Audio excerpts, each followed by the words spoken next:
Hello everyone.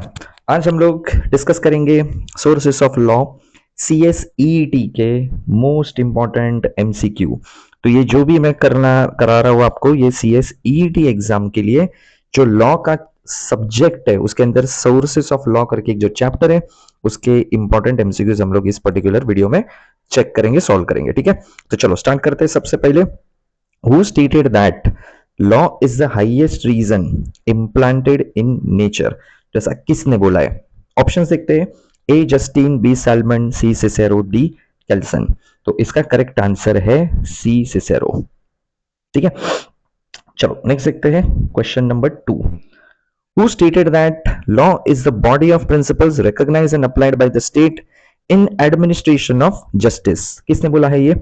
ए Justin, B Salmond, C Cicero, D Kelsen. इसका correct answer है Salmond. Third, who stated that law is the command of sovereign? तो इसका option है A Justin, B Austin, C Bentham and D Kelsen. तो इसका correct answer है B Austin. ठीक है, ये सारे इंपॉर्टेंट MCQs है जो आप देख लो, अच्छे से करके जाना। हाई पॉसिबिलिटी इसमें से कोई क्वेश्चन उठ के आ जाएगा।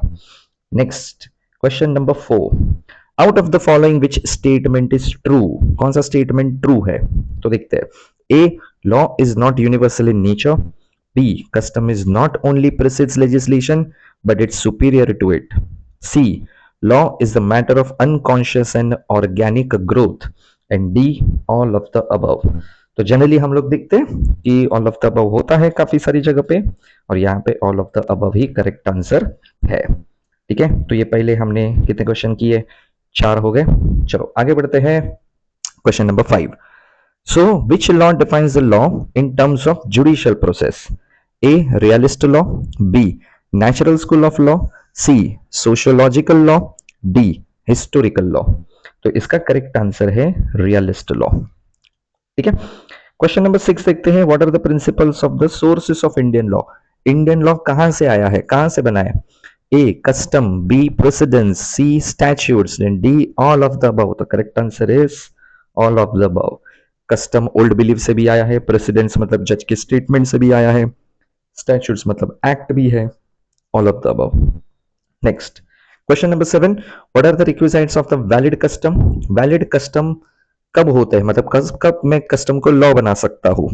तो पहले सर्टेनिटी होनी चाहिए, बी, रीजनेबलनेस, सी, कंसिस्टेंसी और D, all of the above. तो ये सारी की सारी चीजें होनी चाहिए, तभी कस्टम क्या बनेगा, आगे चल के लॉ बनेगा। Next, what is the meaning of immemorial custom? Immemorial custom हम किसको बोलते हैं? So A, it must be effective, B, it must provide benefits to the society, C, it must be an ancient and D, both A and C। तो 8 का correct answer है C, it must be an ancient। ठीक है, next आता है question, there are how many types of precedence? तो कितने type के प्रेसिडेंस है? 3 या फिर 4 या फिर 5 या फिर 6? तो इसका करेक्ट आंसर है 4। 4 टाइप के मेन प्रेसिडेंस होते हैं, तो option B is the correct answer. Next, 10th question आता है, custom cannot contradict with. Custom किसके साथ कॉन्ट्रडिक्ट नहीं करना चाहिए? A, morals, B, existing law, C, international law and D, both A and C. तो करेक्ट आंसर 10th का आता है इंटरनेशनल लॉ। बराबर। चलो नेक्स्ट जाते हैं हम लोग, question number 11, which precedence is treated as a historical source of law?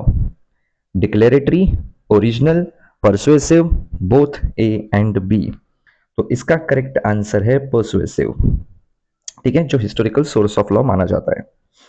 Next, question number 12, according to which precedent every court in India is absolutely bound by the decision of the courts superior to itself? Declaratory and original, absolutely authoritative, conditionally authoritative and D, persuasive. तो इसका correct answer है C, that is conditionally authoritative. Next आता है 13 question, ये तो बहुत easy question है। There are how many जजेस इन द डिवीजन बेंच? जब मैं डिवीजन बेंच बोलता हूं तो कितने जज उसमें बैठते हैं? 1 2 3 4, और करेक्ट आंसर है 2। एक होता है तो सिंगल बेंच, 2 है तो डिवीजन बेंच, 2 से ज्यादा है तो फुल बेंच हम बोलेंगे उसको। चलो नेक्स्ट आगे बढ़ते हैं। नेक्स्ट जाते हैं क्वेश्चन नंबर 14 पे। Doctrine states that adhere to decision and not unsettle things which are established. Adhere to decision मतलब decision पे रहो, and do not unsettle things which are established. जो establish है उसको unsettle मत करो। ये किस प्रिंसिपल का, किस डॉक्ट्रिन का मतलब है? A. Stare decisis. B. Ratio decidendi. C. Obiter dicta. D. None of this. तो 14th का करेक्ट आंसर है A।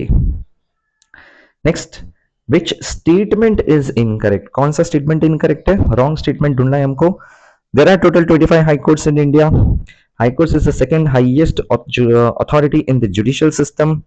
High court can not grant death penalty and both A and C. तो 15th का correct answer है C. High court भी death penalty सुना सकता है, उसके पास पावर है वो। Next, question number 16. Which rule states that decision should be based on the material facts?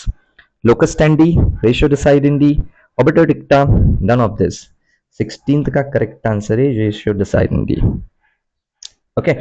Next, 17th, parliament includes. जब मैं बोलता हूँ word parliament तो उसमें क्या क्या cover किया जाता है? लोकसभा, राज्यसभा, प्रेसिडेंट या all of the above? और इसका correct answer है ऑल ऑफ द अबव। सब कुछ आ जाता है जब हम लोग बोलते हैं कि ये पार्लियामेंट है। ठीक है, चलो नेक्स्ट आगे बढ़ते हैं। Question number 18।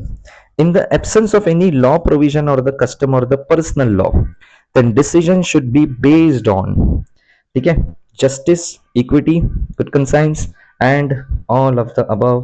तो 18th का करेक्ट आंसर है भाई, सबको कंसिडर करके डिसीजन सुनाना चाहिए।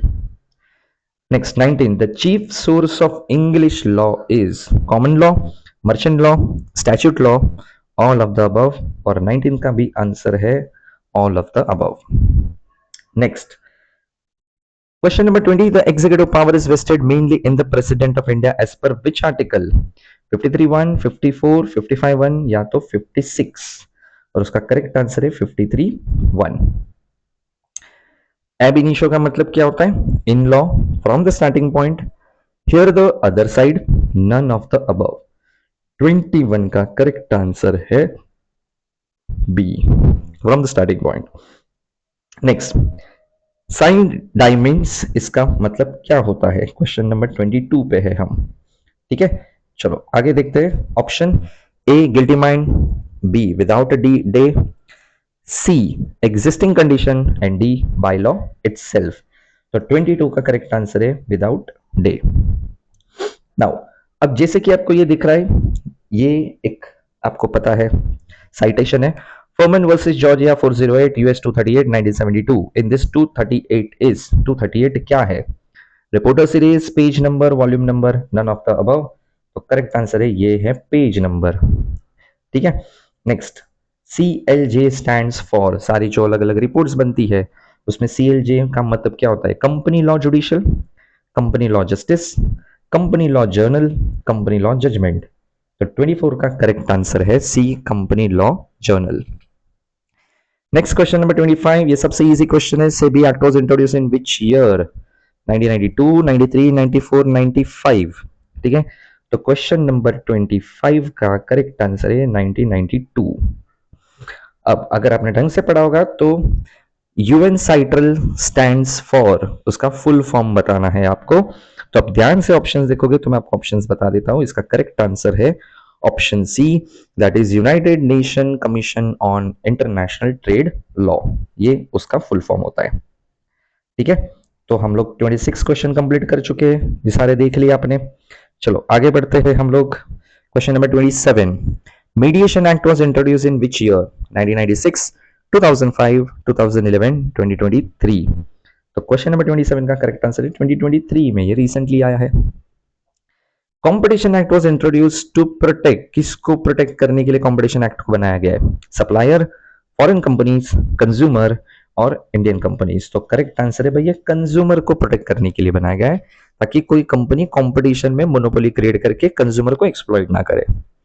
Okay, next 29। BNSS stands for, ये बहुत इंपॉर्टेंट है 29-30 क्वेश्चन, ध्यान से देखना। BNSS का फुल फॉर्म क्या है? तो BNSS का जो फुल फॉर्म आता है वो है भारतीय नागरिक सुरक्षा संहिता, वो है हमारा 29 का ए। 30 that is BNS stands for, BNS का जो फुल फॉर्म होता है वो है सी, दैट इज भारतीय न्याय संहिता। ये याद रखना, ये हाई पॉसिबिलिटी है, MCQs ये पूछ सकते हैं। Next question number 31, out of the following which is treated as intellectual property, क्या इसमें से इंटेलेक्चुअल प्रॉपर्टी काउंट होता है? पेटेंट, ट्रेडमार्क, आगे देखते हैं दूसरे ऑप्शंस क्या है, कॉपीराइट या all of the above. Obviously इसका करेक्ट आंसर है ऑल ऑफ द अबव, सारे के सारे ही है। Okay 32, what is the objective of the RERA 2016, RERA जो रियल एस्टेट को लेके लॉ बनाया है उसका मेन इंटेंशन ऑब्जेक्टिव क्या है? Protect consumer, maintain transparency, fast track dispute resolution या all of these. So correct answer is all of the above. And last question पे हम लोग जाते हैं, under the principle of telecommunication law, ट्रेरिट stands for, ये वर्ड का मतलब क्या होता है? So that is the security, growth, responsiveness या इंक्लूजन। इसका करेक्ट मतलब होता है रिस्पॉन्सिवनेस। ठीक है, तो ये कुछ मैंने इंपॉर्टेंट एमसीक्यूज आपको सॉल्व करके दिए, हम लोग ने फटाफट से 33 एमसीक्यू सॉल्व कर दिए हैं विद इन 12 मिनट्स। देख लो, बहुत काम के इंपॉर्टेंट एमसीक्यूज है, अच्छे से करके जाना। नेक्स्ट वीडियो में और भी चैप्टर्स के एमसीक्यूज लेके आऊंगा और भी टॉपिक्स हम लोग लेके आएंगे। ठीक है, चलो, थैंक यू, बाय बाय।